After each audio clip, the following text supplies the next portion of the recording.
வணக்கம் நண்பர்களே, முக்கியமான சில செய்திகளை இந்த பதிவில் பார்க்க போகிறோம். ஜூலை மாதம் போதைப் பொருட்களுக்கு எதிரான விழிப்புணர்வை ஏற்படுத்தக்கூடிய மாதம் அப்படின்னு அண்ணாமலை அறிவிச்சிருக்காருல்ல.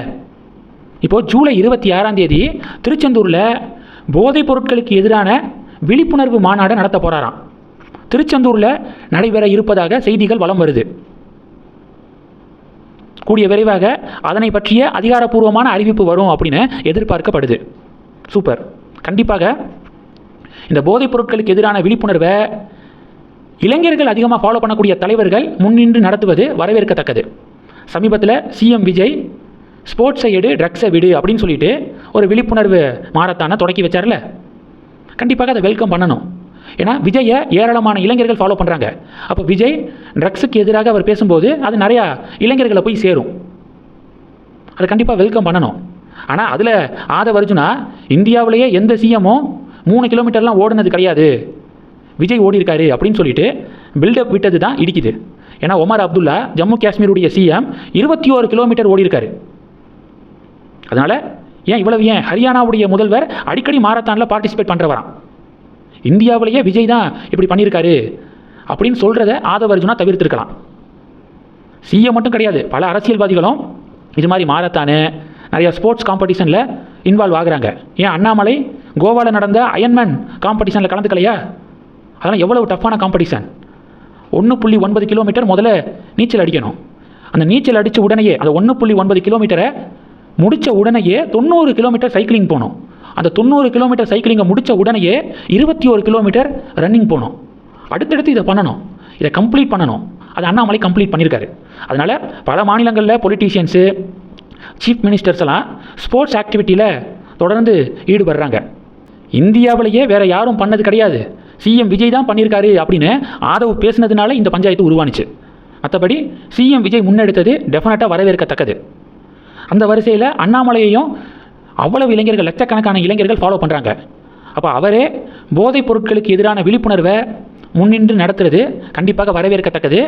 அதில் மிக முக்கியமான அத்தியாயமாக திருச்செந்தூரில் ஒரு பெரிய மாநாடே நடத்துறதுக்கு திட்டம் போட்டிருக்காராம் மலை. இது ஒன்று. ரெண்டாவது என்ன பார்க்க போகிறோம்? இப்போது செங்கோட்டையன் அவர்களுக்கும் நயினார் நாகேந்திரன் அவர்களுக்கும் வார்த்தை மோதல். செங்கோட்டையன் என்ன தெரியுமா சொல்லியிருக்காரு? கடந்த டிஎம்கே ஆட்சியில் நயினார் நாகேந்திரன் ஒரு புதிய மருத்துவக் கல்லூரி தொடங்குறதுக்கு, தனியார் மருத்துவக் கல்லூரி தொடங்குறதுக்கு டிஎம்கே ஆட்சியில் அப்ளிகேஷன் கொடுத்தாரு அப்படின்னு சொல்லிட்டு செங்கோட்டையன் சொல்லியிருக்காரு. உடனே நயினார் நாகேந்திரன், நான் கொடுத்த அப்ளிகேஷனை இங்கே காட்டுங்க பார்ப்போம், காட்டினீங்கன்னா அரசியலை விட்டே விலக நான் தயார், என்னுடைய பதவியை நான் ரிசைன் பண்ணுறேன் அப்படின்னு நயினார் சொல்ல, உடனே செங்கோட்டையன், என்ன பதவியில் இருக்கீங்க நீங்கள்? எம்எல்ஏவே கிடையாது, பாஜக மாநில தலைவராக இருக்கீங்க. அது 2 வருஷம் 3 வருஷத்துக்கு ஒரு தடவை மாறக்கூடிய பதவி தான். அதை நீங்கள் ரிசைன் பண்ணி என்ன ஆக போகுது? நாளைக்கு ப்ரெஸ் மீட்டில் நீங்கள் மருத்துவக் கல்லூரிக்காக அப்ளை பண்ண அந்த அப்ளிகேஷனை நான் காட்டுறேன் பாருங்கள் அப்படின்னு செங்கோட்டையன் சொல்லிட்டு கிளம்பியிருக்காரு. இப்போது செங்கோட்டையன் நயினார் மோதல் பெரும் பரபரப்பை ஏற்படுத்தியிருக்கு. இது 2. மூணாவது என்ன பார்க்க போகிறோம்? மத்திய அமைச்சரவை மாற்றப்பட இருக்கா? அதிமுக அமைச்சரவையில் இடம் பிடிக்கலாம் அப்படின்னு சொல்லிட்டு அவங்க காய்களை நகர்த்துறாங்க.